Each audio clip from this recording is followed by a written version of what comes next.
Қымбатты отандастар, қымбатты ақмолалықтар, сіздерді баршаңызды келіп жеткен Конституция күнімен шын жүректен құттықтаймын.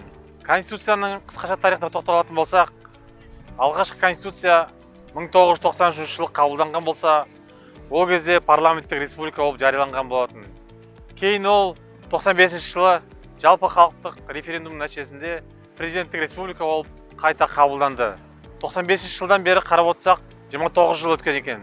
Тәуелсіз Қазақстанымыздың Конституция күні құтты болсын. Жалпы біз Абылай хан ескерткішінің алдында тұрмыз. Жалпы Конституция бізге таңсық нәрсе емес. Қазақ хандығының тарихында Қасым ханның қасқа жолы, Есім ханның ескі жолы, Әз Тәукенің жеті жарғысы деген болған.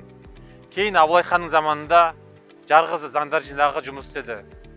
Сол сияқты кейін Ресейдің құрамында болған кезде 1978 жылы Қазақ ССР Конституциясы қабылданып, тәуелсіздік жылдары Қазақстанның 93 және 95 жылдардағы Конституциясы қабылданды. Ата заңымыздағы айтылғандай, бірінші заңында айтылғандай, ең басты біздің құндылығымыз және де бағалы құндылығымыз ол біздің адамзат баласы, адамның құқықтары мен бостандықтары деген.